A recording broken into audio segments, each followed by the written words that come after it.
Olá, sejam muito bem-vindos a mais um episódio do Quando a Fé Chora. Eu sou a Alcângela Soraya e estou aqui com a doutora Shendilene para mais uma vez começarmos com mais uma história.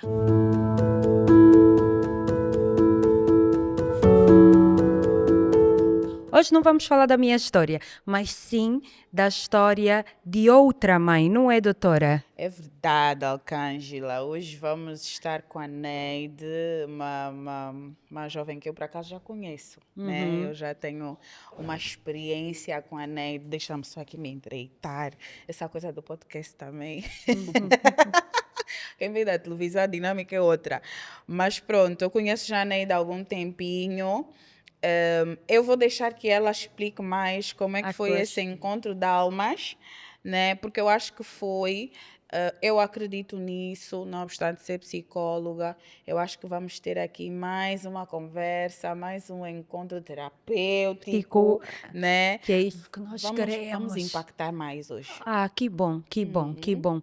Então, só para vocês aí em casa já entenderem, a Neide Makanda, ela perdeu um bebê, é, é uma perda gestacional, mas é assim, quando nós falamos de maternidade, isso é algo que nós aqui no Quando a Fé Chora queremos deixar esclarecido.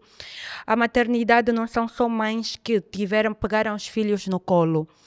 Perdas gestacionais é mãe, é maternidade. A maternidade começa com o laço na barriga. Então, quando nós falamos de mãe, nós estamos a falar de você também que perdeu um bebê. Você é muito Yeah. bem-vinda aqui no Quando a Fé Chora. Você é acolhida aqui no Quando a Fé Chora. A Neide perdeu um bebê de 8 meses e ela vai nos explicar exatamente o que aconteceu. Neide, seja bem-vinda ao Quando a Fé Chora. Olá, olá, doutora Shendilene. Olá, Arcângela. Eu sou realmente a Neide, né, Neide Makanda. E, como acabaste de dizer, sim, eu infelizmente vivi essa fase de luto, não é? Que foi uma coisa muito, muito difícil para mim, mas que também me fez conhecer o outro lado da vida e procurar formas de como contornar o momento em que eu estava a viver. Eu descobri que estava grávida num momento da minha vida que não era muito bom, porque não era uma fase que eu queria já ter um filho. Então, eu vivi aquele processo de aceitação da gestação.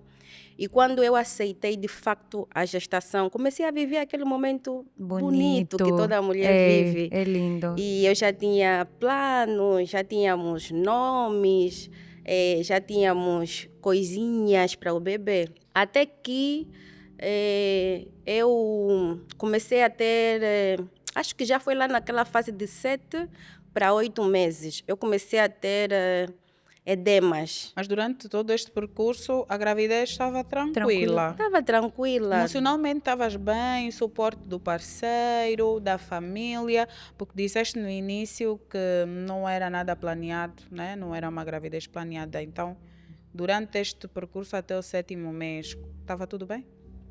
Graças a Deus eu tive o apoio, né, do meu parceiro. Ele esteve bom. do meu lado desde o princípio até o fim. Até lembro-me que algumas vezes, quando eu tentei desistir no processo, ele fez questão de me colocar na cabeça que ia até as últimas Criar. instâncias. Isso. Então eu tive esse apoio do meu parceiro. Não tive o apoio da família no princípio, porque eu não contei. Eu acho que eu sou. Ah, a eu família não sou, sabia. eu só revelei a minha gestação já com 5, quase 6 meses para a família. Oh, Era só mesmo uma coisa que estava a ser vivida vossa. entre eu e o meu parceiro. Isso. Então, a princípio, a gestação estava a correr bem, não tinha nada de anormal. Até que a minha médica, na altura, pediu-me que eu fizesse uma ecografia morfológica. Então, nessa fase que eu estava à espera para fazer a ecografia e depois levar à médica, eu comecei a ter edemas, comecei a ter os pés assim a incharem, Inchados, né? essa coisa toda, os dedos, todos bem inchados, mas achei que fosse uma coisa normal. E fazendo aqui uma ponte para Arcângela, também tiveste isso? Porque eu acho que acaba-se muito por normalizar essa questão dos edemas. Não, eu não né? E tu não tiveste? Eu não tive. Eu, na verdade, não tive. Eu não tive nada. Abençoada. bom, é? Olha, sério, eu não tive até sono, aquele sono de estar Ah. sempre a dormir. Não tive. Eu tive uma gestação muito normal. É mesmo só barriga e Que peso. saiu. Eu não, eu Yeah. tive muitos temas. Eu tive muitos Ok. temas com enjoos, Muitos, né? noites mal dormidas, mas muito mal-estar mesmo. Olha, eu não tive tanta coisa que eu inventei. Tinha vezes que eu inventava desejo. Só pra dizer que Só sim, para né? dizer que tive. Yeah. Porque Né? também quero ter algo. Depois Né? também quero dizer que senti desejo. Mas Ok. Não, eu tive muitos temas, sim. Eu chorei várias vezes sem saber o porquê. Ficava na casa de banho a chorar mesmo só. E quando me perguntavam, eu dizia que não sabia. Estava a chorar o quê? É o que as mães dizem, filho educa, né? Mas olha. Pois, então, como eu ia dizendo, eu estava a ter essa situação, né, dos edemas, e todo mundo me dizia que era normal, mas também tinha pessoas que me diziam que era muito cedo para estar a viver já aquilo, porque eu estava com 7 meses. Mas, para a primeira gestação, eu não conhecia Yeah. muita coisa. Eu disse, não, Yeah. vou esperar até chegar o dia que eu vou lá para a doutora apresentar os exames e vou colocar essa questão. E lembro-me, como se fosse hoje, que eu fui fazer ecografia numa clínica, e saí do serviço para a clínica. Yeah. E todas as minhas colegas queriam participar desse momento, queriam saber se era menina ou menino. E lembro-me também que eu tinha já marcado o chá de bebê. Já tinha marcado o chá de bebê e a moça que estava a tratar da decoração, ela também estava à espera do resultado, porque aí Pra também saber. iríamos saber se era menina ou menino, Menino. para depois ela fazer a decoração. Fomos, ficou muita gente lá. Invadiram a sala da doutora. A doutora pediu que entrasse uma de cada vez. Ok. Mas só que lá que começou já o choque. Aham. A minha situação começou naquele dia, que era um dia para ser muito bonito, muito feliz, mas acabou sendo o pior dia da minha vida. Porque lá, durante o processo, a doutora foi notando que tinha alguma coisa que não estava bem com o bebê. Uhum. Como é que ficaste nesse momento? Eu, no momento, para ser sincera, não fiquei tão mal, porque eu achei que ela estava a exagerar. Não acredito. Mas ela disse Não. alguma coisa. Ela disse-me, primeiro, ela disse-me que não conseguia ver o sexo do bebê, porque ele estava Ok, todo enroladinho. estava a fechar as pernas. E não conseguia ver. Depois de eu me levantar, me vestir, ela me disse que eu tinha que sair daí e imediatamente ter com a minha médica. Não explicou mais nada. Mais nada. Explicou, eu perguntei por quê. Disse que tu estás com falta de líquido amniótico. Ok. Eu Tavas disse assim, sim, estás. Mas também não me deu a entender que era muito grave o que eu tinha. Então ela passou o relatório médico, eu fui para casa e não Mas, Neide, desculpa, nesse dia tu ainda ouviste os batimentos do bebê? ouvimos os batimentos do bebê. Ok. Era mesmo só falta de líquido, mas líquido o bebê amniótico. ainda estava vivo, estava lá. ok. Só que se aquilo se prolongasse, que teria já outras consequências. Complicações. Lembro-me que eu fui para casa, né, expliquei ao meu parceiro, ele também brincou com a situação. Lembro-me que a doutora escreveu lá no relatório que era ameaça de aborto. E ele, lembra-me que ele leu e disse, essa médica é maluca. E eu também, como quis mesmo acreditar que era maluquice da médica, uma coisa que nem devíamos pensar, fui levando. No dia seguinte, fui à minha médica. Fui lá e de imediato, assim que eles abriram o documento, me disseram que eu já não podia ir para casa, que eu tinha que ficar internado. Para as pessoas entenderem um bocadinho como é que é o ecossistema nos hospitais, houve uma preparação psicológica. Olha, Neida, aconteceu isso por causa daquilo, não vais poder ir para o hospital. Foi só assim, passa a expressão, vou pá. Já não vais para casa. Não houve essa preparação. Ok. Elas tiveram contato com o documento e depois também começaram já a me passar aquele ambiente de medo, de que tá alguma acontecer coisa algo. muito grave estava a acontecer comigo. Mas ninguém te dizia nada. Mas não me explicaram exatamente o que era, até porque eu nem sabia o que são oligoâmios. Eu nem nunca Ok. tinha ouvido falar disso. Também é a minha primeira vez a ouvir. Ah, pois. Então, eu pedi, por não estar a entender mesmo o que estava a passar, eu pedi que me deixassem ir para casa. Eu disse, não, eu não vim pronta para Para um ficar. internamento, eu nem trouxe nada. Então, permitam-me ir para casa e eu prometo que amanhã de manhã, muito cedo, eu estaria aqui para ser internada.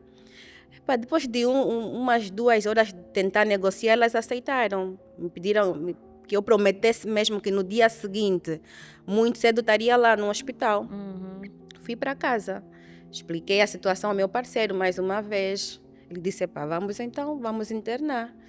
Fiz as malas e no dia seguinte eu voltei lá para a Hospital. maternidade para ser internada. E acho que fiquei internada 1 mês ou quase 2 meses. E nessa fase também do internamento foi extremamente difícil por causa da falta de empatia, de sigilo profissional. Mas o quê? Falavam as coisas assim à tua frente, mas não contigo? Até seria bom se falassem só comigo. Mas eu estava numa sala, nós sabemos que aqui as maternidades públicas, né? É uma sala, tem várias Parturientas. exatamente. Então, eles falavam do diagnóstico aí perante todo mundo. Eles não te levavam para uma sala para falar, não, falavam aí perante todo mundo. Então, aquilo era... a primeira semana eu fiquei internada e todas as sextas-feiras eu fazia ecografia para poderem ver o estado do bebê e se eu realmente continuava a perder líquidos ou se o líquido já estava no nível normal, porque diz-se que os bebês no ventre, né, são como peixes, eles só vivem na água. E esse líquido que protege o bebê de certas doenças e também que ajuda no crescimento do bebê no ventre da mãe. Então, normalmente o líquido, tem mulheres que perdem o líquido que sai mesmo como se fosse urina. Mas no meu caso, ele diminuía, mas não saía na urina. Eles diziam que se calhar foi algum problema genético. Algum problema genético que estava a originar essa perda do líquido. E fiquei nas sextas-feiras a fazer ecografia. A primeira disseram-me que estava normal, que já não era muito grave. A segunda também que já não era muito grave. Mas na terceira, eles disseram que o quadro tinha piorado. Que o bebê já estava com alguma má formação, se assim posso dizer. Mas aí, Neide, desculpa cortar-te. Viveste isso tudo sozinha, com o teu parceiro, com a tua família? Não, essa fase, a minha família já estava comigo. Já estava a par do assunto, já estava. O meu parceiro também. Por acaso, ele foi no processo, ele foi uma pessoa fundamental mesmo, porque eu tinha apoio de todo mundo, mas o apoio dele era Fazia diferente. Sim, era diferente. Eu lembro-me que ele saía todos os dias do trabalho, no final do dia, e ia lá me ver. E aquela hora já não era permitida as visitas. Mas eu não sei como é que ele fazia, e ele entrava. Conseguia, né? E ficava lá comigo até 21 horas, 22 horas. Depois tinham que lhe chotar nas médicas, mas ele foi mesmo fundamental. Foi fundamental no processo. Eu não sei o que seria de mim se eu não tivesse o apoio dele. Doutora, e aqui entra uma coisa que é a importância do apoio familiar, não é? Do apoio do parceiro em todo esse processo, né? A presença do parceiro faz toda a diferença, né? Porque ele acaba por ser aquele elemento do que nós chamamos grupo de apoio, né? O nosso grupo de apoio são mesmo as nossas pessoas, aquelas pessoas que convivem conosco dia a dia, que estão aí para nos dar suporte emocional. Desde o eu estou aqui para ti, o abraço, o contacto, né? A permanência, passar aí a empatia, como disse no início a Neide, isso é extremamente fundamental para qualquer processo da vida. Imaginemos então para o momento, né, que a Neide estava a viver. É isso. Agora, Neide, diz-me uma coisa, como é que foi quando é que chegou o momento de te disserem ou de tu notares que o teu bebê, afinal, na barriga, já estava sem vida? Porque tu acabaste por ficar uma semana, né? mas tu sentias ele a movimentar-se, porque às vezes nós sentimos, né? Parecem borboletas, às vezes parece que está mesmo a nos bicar. Nós sentimos aquele borbulhar. Tu sentias ainda? Como é que foi? Eu sentia assim, durante o processo todo que eu fiquei internada, eu sentia o bebê a fazer os movimentos normais. E lembro-me nesses dias que eu estive internada, os médicos faziam visita às salas nas sextas-feiras para poder estudar os diagnósticos e ver se as pessoas podiam ser submetidas a outros exames ou não. Lembro-me que nesse dia foi um dia que eu vivi um episódio terrível, terrível, terrível. Eles chegaram na sala e começaram a analisar a situação de todas as pessoas que estavam lá Pacientes. internadas. E quando chegou a minha vez, Ficaste já, meu Deus, e agora? não, eu até não E fiquei comigo? assim, porque eu estava a dizer, eu pelo meu filho, eu vou até as últimas Vou ao instâncias. fim. Força, tem força. Chegaram para mim, leram, eles chamam pelo teu nome, depois ficam a ler em frente de ti, leram e me perguntaram, mas tu estás aqui a fazer o quê? Com este diagnóstico, tu já devias ter ido para a emergência para interromper essa gestação. Interromper, já tinhas 7, 8 meses. Quase 8 meses. Porque eles estavam à espera que eu tivesse 8 meses ou algum tempo para poderem Fazer uma cesárea. Ou uma cesárea ou fazer uma Mas indução. o que eu permitam-me entender melhor. Interromper significa acabar o processo, o bebê não existir mais. Estou a tentar ser fofinha com os termos, Sim, né? olha, houve uma enfermeira que disse-me mesmo, tarde ou cedo, Vamos os fazer um batimentos aborto. cardíacos do teu bebê vão parar. Ele vai mesmo morrer. Para não teres que esperar até essa fase, é melhor já acabar com isso agora. Mas com 7 meses, nós não vemos crianças a nascerem com 7 meses. Temos os, Sim, os temos, bebês mas só que Mas não houve uma prematuros. explicação de De porque porquê- não se podia fazer, né? Yeah. Induzir, Ela, fazer uma ela cesárea. naquela fase, acho que eu tinha 7 meses e mais algumas semanas, e elas diziam que os bebês ou nascem com 7 meses, taxativamente 7 meses, ou se passasse, elas tinham que aguardar Até o oitavo. Sim, até o oitavo, Porque, uma coisa assim. por acaso eu já li alguma coisa sobre que no meio dos 7 é um risco. Ok. Pois, então eu estava No meio. nesse processo. Ok. E lembro-me quando eles mandaram me descer, eu não aceitei. E só para terem noção, nessa fase dessa conversa difícil, eu sentia o bebê a mexer muito. Era como se ele tivesse Tivesse a noção do perceber, né? perigo. Lá eles chamaram uma psicóloga, que era para tentar conversar Que comigo. eu acho que deviam ter chamado antes. Antes deles não falarem comigo, tinha que depois. ser... Ainda bem que são vocês que estão a falar, Sim, não sou eu. deviam ter chamado antes. sim. Eu acho que essa falta de empatia é algo que, pronto, a nós que estamos a viver a situação na primeira pessoa, acaba sendo, às vezes, um incremento pior, tipo um incremento de piora, né? Para aquilo que já é a situação em si. Porque se viesse uma psicóloga antes, te sim. preparava e depois vinha uma explicação médica e tu até provavelmente entendias melhor Se calhar a a minha reação não realidade seria da aquela, situação sim. e não entravas numa de pôr o peito à frente, de tipo defender a situação, mas de entender. Epa, a empatia é algo muito necessário, muito necessário. E vou ser mais técnica. Por Mais favor. do que empatia, isso deve fazer parte do próprio protocolo de intervenção.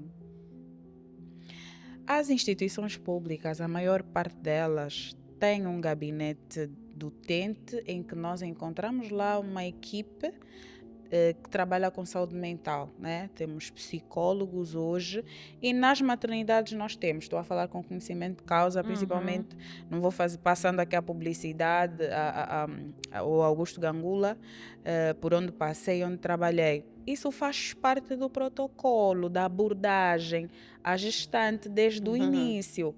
Não sei o que é que falhou.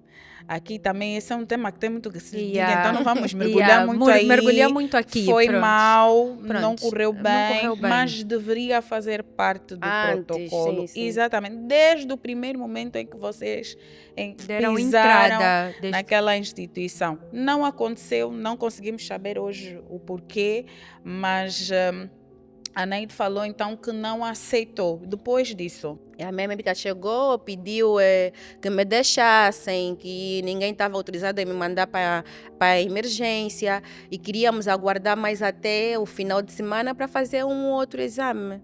E assim foi. Só que também já o meu esposo na altura já não queria que eu ficasse lá internada.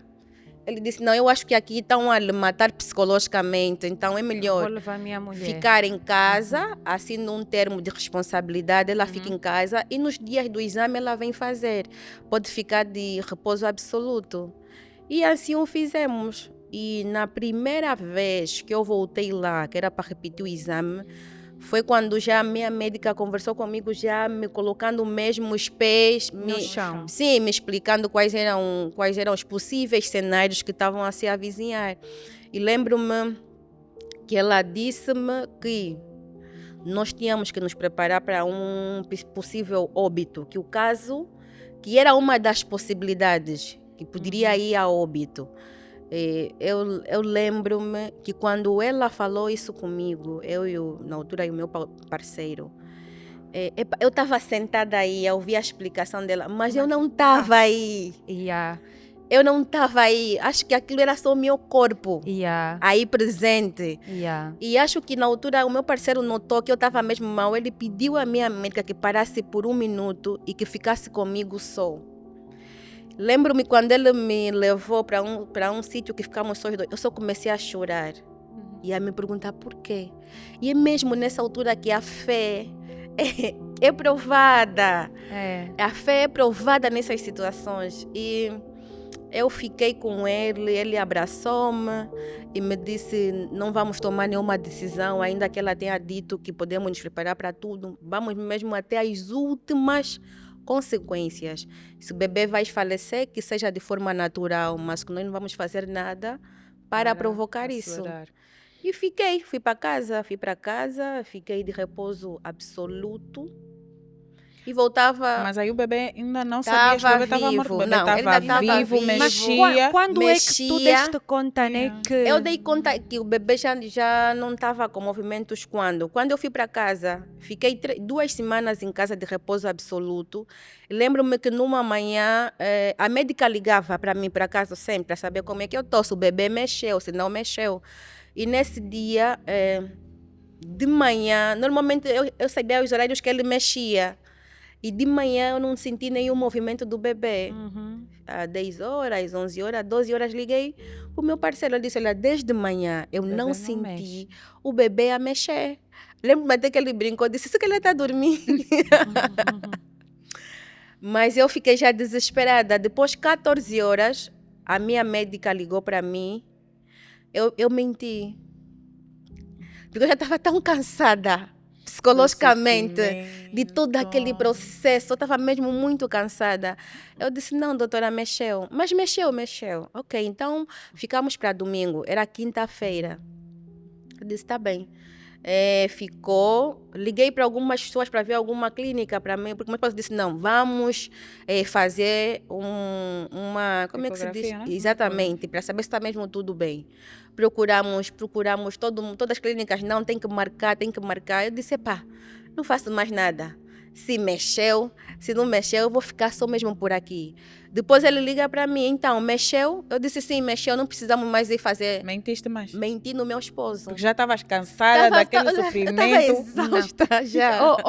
Ou também existia ali um medo de aceitar a situação, porque é assim, enquanto nós vamos ocultando, eu acho isso, né? Que enquanto nós vamos ocultando, tudo que não é falado não é conclusivo.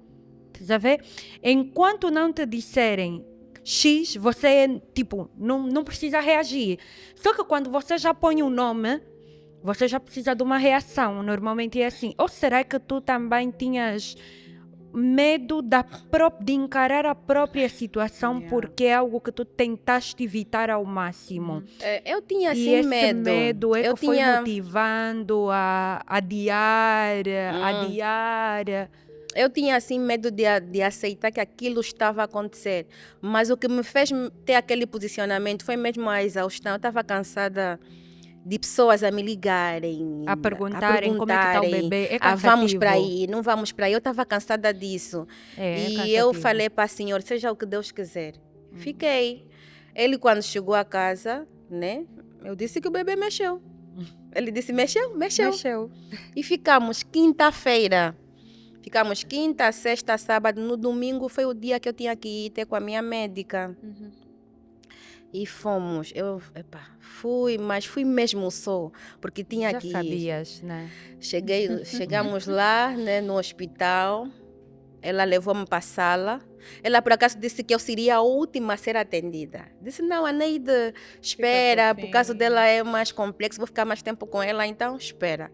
Eu já estava a me perguntar, mas por quê? Já é mesmo, também te perguntar, mas por que isso não te saltou nenhuma será que ela já desconfiança? sabe? Já estava a perguntar, meu Deus, aqui as coisas não estão a correr bem. Fiquei. Quando eu entrei para a sala, ela começou a ver, mas não dizia nada. É um silêncio que parece que estás um silêncio corredor, desculpa a expressão da morte. ensurdecedor. Fica ali, meu Deus. Isso significa o quê? O que é que ela quer dizer? Vai acontecer o quê? Nesse momento o silêncio grita tanto, mas grita tanto. Ela ficou, queria estar ali. Nesse caso, ela ficou a ver e me perguntou, comeste hoje? Eu disse, não. Não comeste? Não comi. Fizeste o que hoje mais cedo? Eu disse, não, doutora, não fiz muita coisa. Tá bem. Tens que levantar e vais para medir a tensão. Eu fui. Porque eu também estava a ter picos de tensão durante a gestação. Fui, mediram a minha tensão, estava muito alta, por acaso. Estava muito alta. Depois ela me mandou esperar. Eu estava achando estranho. E pediu que chamassem o meu esposo. Mas tu já sabias, né? Eu já sabia. Tu ali já estavas consciente que estavas com teu bebê eu já tinha sem morrido. vida. Antes da notícia, chamaram-lhe, né? Ele sentou. E eu não sei, eles ficaram assim, olhar os dois. E depois ele pegou-me na mão. E ela disse, olha, infelizmente, os batimentos do bebê pararam. Como é que foi ouvir essa notícia? Eu não sei como é que foi até hoje. Eu acho que... algo em ti se foi, né? Foi duro. Okay. Foi agressivo. Foi difícil. Eu fiquei sem reação. Fiquei sentada a ouvir. Ela falou, não sei se ela explicou mais o que, porque eu já não estava ali. Não ouviste? E o meu esposo disse-me, não, olha, vou só sair mais novamente com ela uns minutos. Quando ele sai comigo para sentarmos, eu comecei a chorar. Mas era chorar mesmo, de soluçar. Porque aí tu também já tiveste que lidar com que, no fundo, você já sabia. É aquilo, enquanto não é declarada a palavra, há uma esperança em nós de que o que eu sei está errado. O que eu estou a sentir como mãe, o que eu sei como mãe está errado. Pois, foi isso. Ficamos, né, lá numa sala só eu e ele. Eu não parei de chorar, acho que 1 hora. E ele teve que ir embora comigo sem avisar a médica. Porque ele também não estava conseguindo mais controlar a situação. Então, fomos para casa. Quando chegamos a casa, ele ligou para a médica, ela disse que tive que sair com a Neide daí, porque eu já não estava a aguentar, eu estava sozinho com ela e ela não está nada muito bem. Ela disse, tá bom, tenta lhe acalmar e depois voltam para aqui amanhã. Neide, o teu óbito começou neste dia? O meu óbito começou no dia que eu parei de sentir os batimentos. Eu também diria que eu acho que começou antes, quando já te levou a mentira. Eu acho que o teu óbito começou aí, porque o teu subconsciente já estava consciente. Já. E lembro-me até que nesse dia, são situações que eu também não sei explicar até hoje, porque nesse dia, quando eu parei de sentir os batimentos, eu só comecei a investigar na internet coisas sobre aborto. Como se tira um bebê que faleceu no ventre da mãe. Não sei por que eu estava a investigar isso. A nossa mente sabe. O que nós achamos que não sabemos. Sabe, né? O que nós achamos que não sabemos, a nossa mente sabe. Mas, Neide, depois, como é que foi o depois? Como é que depois a Neide se reconheceu? Como é que a Neide está aqui hoje, consegue falar disso? O que é que a Neide fez? O que é que aconteceu? O depois foi, no dia seguinte, né? Me levaram novamente ao hospital. Eu tive já com uma psicóloga que me explicou tudo, que tinha que me tirar todas as dúvidas e me explicar como é que seria o processo depois dali. E ela explicou-me como é que iam tirar o bebê, qual seria o procedimento, qual que para mim era o mais confortável, essa coisa toda. E procurou também saber de mim se já aceitei, se queria, se eu me sentia confortável. Foi essa conversa. Depois a minha médica também participou na conversa. Estava eu, a psicóloga, a minha médica e o meu esposo. Ela participou na conversa. Eu disse que estava bem. Depois a minha médica pediu que a psicóloga saísse e me disse. Aí já começa a fase que eu vou ficar com o bebê uma semana, já morto, Pois, foi a partir daí. sim, dentro do ventre. Por quê? A minha médica disse-me o seguinte: olha, Neide, podemos fazer o procedimento hoje, agora, mas eu vou sair às 13 e vais ficar sob cuidado de outras pessoas. E se calhar não vão te dar a atenção que tu vais merecer. O que é que tu achas de aguentares até a sexta-feira ou na próxima segunda-feira? Aí eu vou tirar um dia específico só para ti. Vamos induzir o parto, porque ela disse que não seria viável fazer uma cesárea, porque seria pior para mim ir para casa com ferida, ter aquela recuperação e não ter o bebê. Então ela disse também que se me deixasse lá, não teriam essa paciência. Se calhar me fazer uma cesárea. Sim, eu perguntei a ela se não tinha nenhum risco eu estar com o bebê uma semana, 7 dias, naquelas condições. Ela disse que não. Eu lembro-me que o meu parceiro disse a ela: olha, se for o melhor, se não coloca em risco a vida da Neide, então nós aceitamos. E foram para casa. E fomos para casa. Neide. Com aquele cenário. E vou dizer mais, aqui vou já dar um spoiler, né? A Neide dizia às pessoas que estava tudo bem com o bebê. Quem perguntasse, ela dizia: não, o bebê está bem. Alcângela, eu preciso ter força, né? É. Naquela altura só não, até hoje tem pessoas que sabem que eu tenho esse meu bebê em casa. Ah, sério? Meu Deus, Neide! Não disseste até hoje que o bebê... Até hoje tem gente que se depara comigo e pergunta: o bebê? Eu digo: tá bom, já tem 3 anos, já tem... Passados 3 anos não consegues Não, eu acho falar? que eu Por que não- que tu preferes... É para Desculpa. não dar muita explicação. É isso que... tá sempre a vocês evitam. Eu não quero estar sempre aí a explicar. E é esse que... E depois... O problema às vezes nem é a explicação, né? É a esse reação. Aí então vou aproveitar, vou fazer uma pergunta para as duas. Cada uma no seu tempo vai responder. A compaixão das pessoas vos incomoda? A mim não é a compaixão que me incomoda, mas é o que vem depois dessa compaixão. O que é que vem Porque depois? essas reações sempre vêm com vais ter outros. Daqui a pouco já vai esquecer. Eu não quero ouvir isso, porque eu não quero esquecer o meu filho. E nem é possível. Então, para não estar a ouvir isso... Eu já esperava uma resposta da Alcângela. É isso sim! Para não estar a ouvir É isso... porque vem acompanhado de um reforço. Atenção, que é suposto ser positivo. Vou já aqui me colocar um pouco no lugar dessas pessoas. É suposto ser positivo. E eu estou em crer que é com a melhor das intenções. E nós sabemos disso, Só que né? a falta de conhecimento... é complicado. É complicado. É muito sensível, sabes? O que torna incômodo é isso que a Neide disse, né? Não é o sinto muito, não, tá bem, eu sei que tu sentes. Nós recebemos o sinto muito, sentes muito. Recebemos esse abraço, aceitamos esse abraço.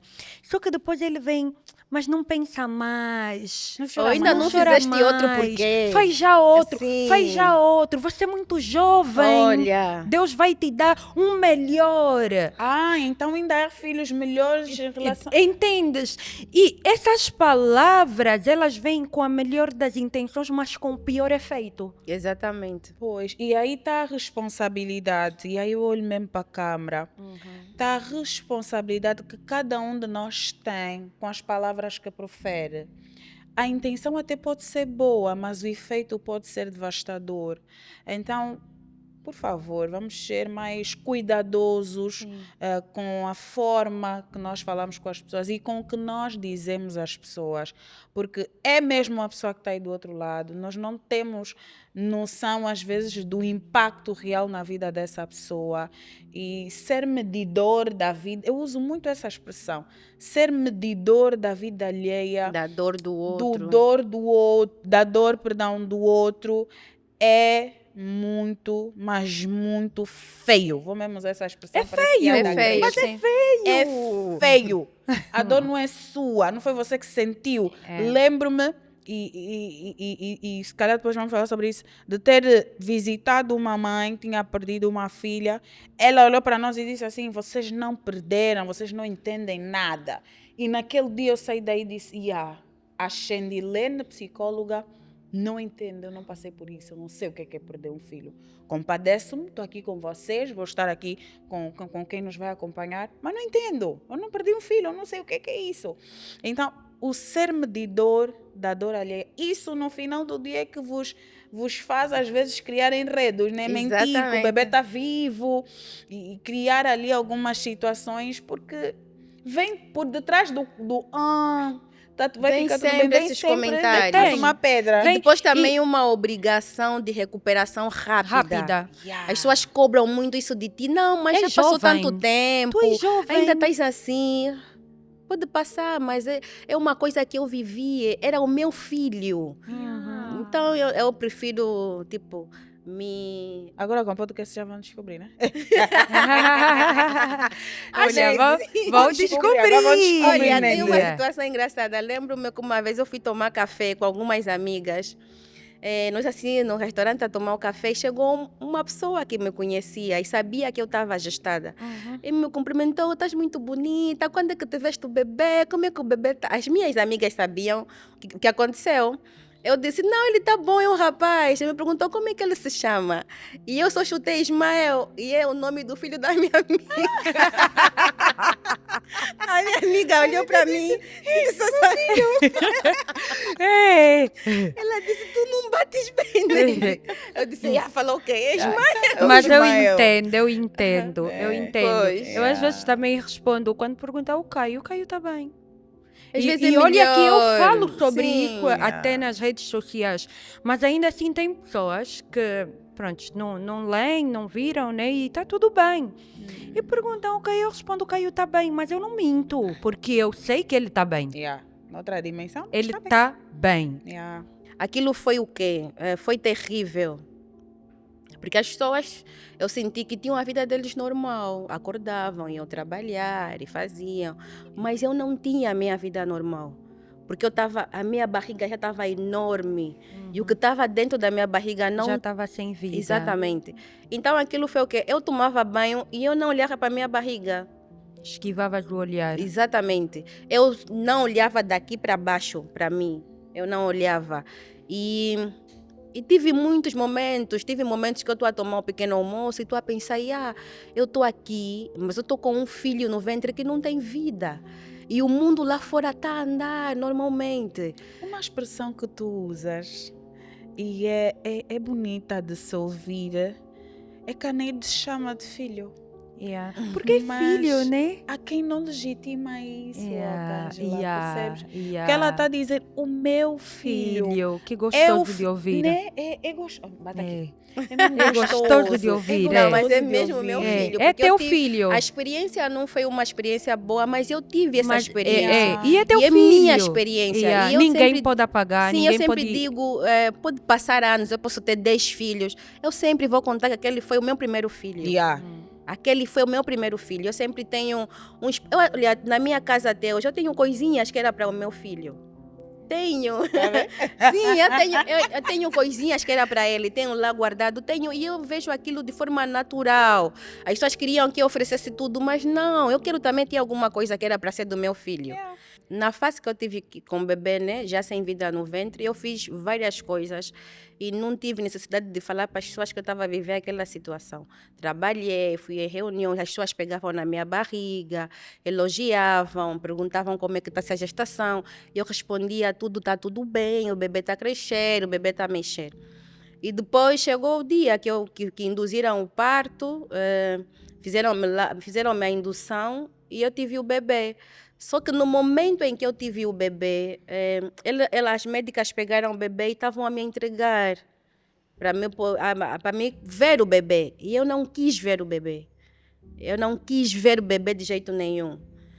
Elas deixaram-me mais tipo 3 minutos, só eu e o bebê.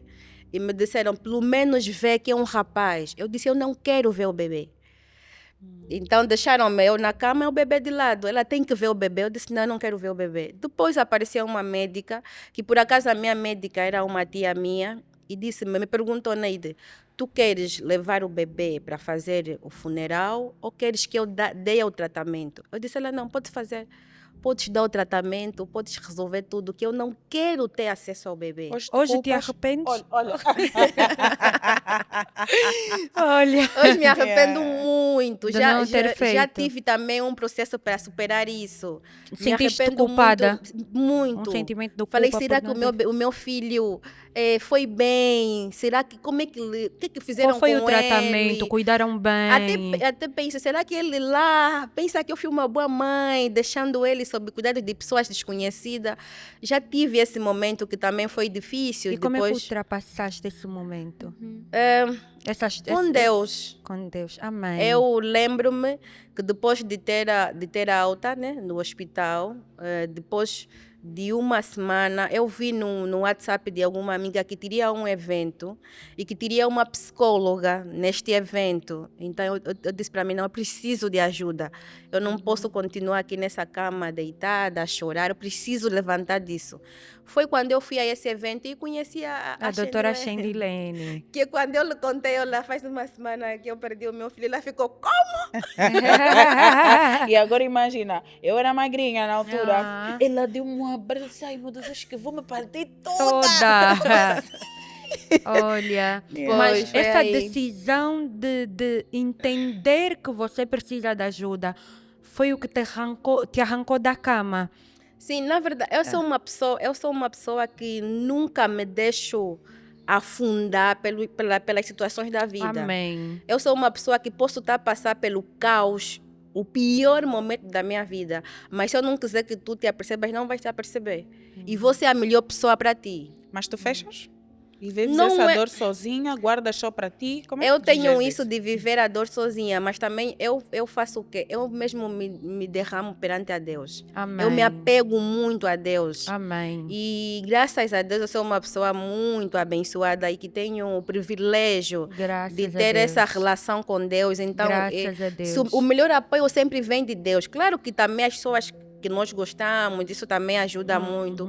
Mas o meu maior suporte mesmo sempre foi Deus. Sempre foi. Foi Deus. Foi num dia de oração que eu tive tipo um sonho, não, tens que procurar ajuda. E no dia seguinte eu vi o evento O que evento e estarias. foste. E eu fui para o Olha. evento. E olha que eu fui para um evento que tinha pessoas desconhecidas. Eu não conhecia ninguém naquele evento. Só foste. Fui. E foi bom. Hoje estou aqui com a Shendilene. Amém. Com Amém. Ângela, estamos todas Olha, juntas. ele realmente é socorro bem presente na hora da angústia e diz a sua Amém. palavra que ele o é, né? Então você que está aí em casa, eu já quero aproveitar, deixar um apelo, tal como a Neide fez, tal como eu faço. Convida Deus para o meio dessa dor. Convida Deus a entrar nessa dor. Não importa se tu estás no chão, se tu não consegues falar, se tu não falas, se tu só choras. Dobre teu joelho e chora para ele. Não precisa falar nada. Eu faço isso, eu fazia e ainda faço várias vezes. Eu sento na cama ou dobro o joelho onde eu estou e eu choro. Choro tudo para Deus. Eu falo, Senhor, hoje eu não quero falar, não consigo nem falar. Porque às vezes o que nós sentimos, não é, Neide? Não conseguimos explicar. Exatamente. Não tem palavras Exato. que expressam o que tu estás a sentir. Então, deixa-se derramar. Porque a fé chora. Não podemos E nos depois, mentir que cada não. Ela experiência chora. é uma experiência e as pessoas têm formas diferentes de lidar com as dores, É. de lidar com as situações não muito boas que acontecem na vida. Eu, por acaso, até hoje, eu ainda recebo comentários do tipo, desde a última vez que estiveste grávida, ainda não estás grávida por quê? Estás a demorar muito. Mas as pessoas não sabem por quê que eu ainda não me permiti É que eu, depois de tudo isso, eu fiquei mesmo com trauma. Eu fiquei com trauma. Eu fiquei com muito medo de engravidar de novo. Por quê? Porque eu sabia, será que vai ser novamente A mesma coisa? Será que eu vou conseguir? Porque eu me senti uma mãe incapaz por não fazer nada, por estar a viver aquela situação. Impotência. Exatamente. É o pior sentimento. Pior sentimento que eu tive. Principalmente de uma mãe para o filho. Eu acho que o pior sentimento é a impotência. É você não poder fazer nada assim. para ajudar o teu filho, para resolver aquela situação para o teu filho. Nossa, que sentimento horrível. Eu imagino que sim, mas aqui como psicóloga, dizer a vocês e a outras mães que devem estar a passar por isso, a culpa não é vossa. Eu entendo que a maternidade vos dá esse super amor de resolver os super problemas, mas há problemas que vocês não vão conseguir resolver e não são menos mães por isso. Yeah. E então, quando a morte bate à porta, aquele convidado estúpido, indesejado, escancar a porta, mas é mesmo que escancarar porque ninguém quer abrir a porta para ele. Com certeza deixa muitas marcas, mas Neide, agora sim mesmo para terminarmos, que Neide temos hoje e o que é que a Neide faz com esta dor? Hoje temos uma Neide forte, uma Neide que sabe navegar por essas situações, uma Neide mais cautelosa, uma Neide com mais empatia.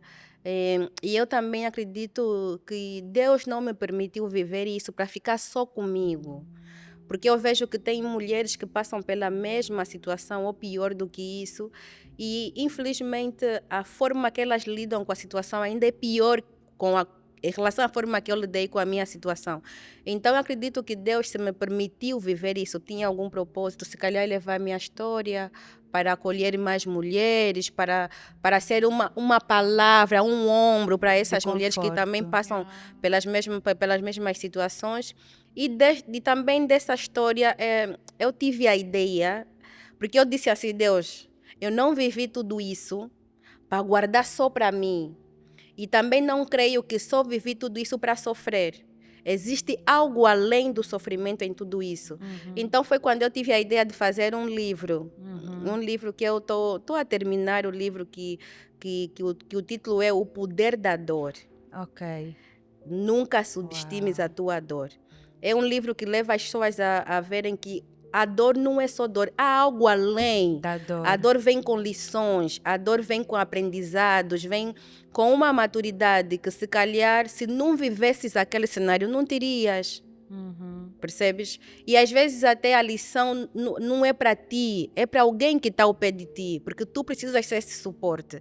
Então eu creio que Deus não me permitiu viver tudo. Eu olho para a minha situação, eu nunca me coloco num lugar de coitada. Mas eu penso que se eu vivi, eu tenho autoridade para falar sobre o assunto. Exato. Eu sei falar sobre o assunto. Exato. Se eu vir uma mulher que está a passar pela mesma situação e não sabe lidar, eu sei como instruir essa mulher. Eu sei falar, não, olha, não é por aqui, olha, não vê as coisas dessa forma, mas vê por esse lado. Então eu tenho essa autoridade hoje. E é isso que Deus faz conosco quando nos permite viver essas situações. No lugar da dor, abre um ministério. Dá uma autoridade sobre ela, né? Amém. Glorificado seja o nome dele, Amém. Né? Por nos levantar aí. Então, Neide, mais uma vez, muito obrigada. Muito obrigada por teres aceito ser boca hoje, ser canal para que a gente floresça mesmo no vale, porque no final do dia o luto não acaba. Exato. Nós aprendemos a lidar com ele. O Senhor nos concede uma misericórdia nova a cada amanhecer, para lidarmos com a dor naquele dia, com a saudade, a falta, o que poderia ter sido e não foi naquele dia. E graças a Deus por isso. Muito obrigada. Doutora Shenda. Vocês estão Estamos sempre a chamar aqui, né? doutora, que eu sou Shendilene. Shendilene. E Não, é isso, né? É isso, é para terminar. Hoje eu quase chorei, porque quando eu abracei a Neide há 3 anos atrás, né? era uma Neide completamente diferente. E ver essa Neide já... Pronto, a palavra até está aí. Estou a ficar emocionada. Não façam isso comigo, por favor. Não, mas é bonito de se ver essa evolução. É sinal de que, afinal, existe vida após luto. Existe vida após luto. Estão aqui 2 grandes testemunhos. Eu não vou dizer mais nada. Vamos só fechar já o programa. Pessoal, mães, famílias, partilhem esse episódio. Nós estaremos aqui com mais histórias reais. Pedimos que vocês partilhem, que se tornem canal, né? Que a partilha é isso, é ser canal de cura para mais uma mãe, para mais uma família que esteja a passar por este processo. Vamos florescer no Vale, seja canal desse florescimento. Até ao próximo episódio, e esse foi o Quando a Fé Chora. Obrigada!